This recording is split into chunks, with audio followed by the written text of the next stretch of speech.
সেলিম ভাই, এই সরকারের নৈতিক বা আইনি অধিকার আছে কিনা বাংলাদেশ মতো এটা আপনাকে ধন্যবাদ জানাচ্ছি। আপনারা জানেন অবৈধ ইউনুস সরকারের যা করবে তা বৈধ হবে না। কারণ বাংলাদেশের আওয়ামী লীগের নেতৃত্বে বাংলাদেশ স্বাধীনতার নেতৃত্ব স্বাধীন হয়েছে। জাতির পিতা বঙ্গবন্ধু শেখ মুজিবের নেতৃত্বে আমরা স্বাধীন হয়েছি। এই অবৈধ ইউনুস জবরদখলকারী, তার নেতৃত্বে গতকালকে আমরা দেখেছি নিউজে যে আওয়ামী লীগের সমস্ত কার্যক্রম নিষিদ্ধ হয়েছে। আমার প্রশ্ন হলো, ইউনুসকে, সে তো নিজেই অবৈধ। সুতরাং অবৈধ কোনো ব্যক্তি যদি যা করবে তার সব কিছু অবৈধ। আমরা আজকের এই প্রবাসী বাঙালিদের সবাইকে সাথে নিয়ে এখানে আমরা এর তীব্র প্রতিবাদ এবং নিন্দা জানাচ্ছি। এবং আপনারা অচিরেই সুসংবাদ পাবেন, জননেত্রী শেখ হাসিনা বাংলাদেশে ফিরে আসবেন।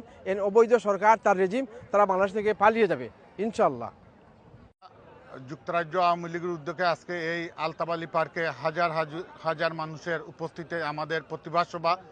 যেহেতু এই সরকার অবৈধ, সুদখোর, ঘুষখোর, আমরা এই সরকারকে মানি না এবং এর কোনো আদেশও মানি না। আমরা ঘোষণা দিয়েছি, এই সরকারের যেই এদেশে আসবে আমরা সবাই প্রতিহত করব। এয়ারপোর্ট থেকে নিয়ে যেখানে আমরা পাবো সেখানে প্রতিহত করব। এই অবৈধ সরকারে এদেশের স্থান নাই। যুক্তরাজ্যের মাটি, আওয়ামী লীগের ঘাঁটি। জয় বাংলা, জয় বঙ্গবন্ধু।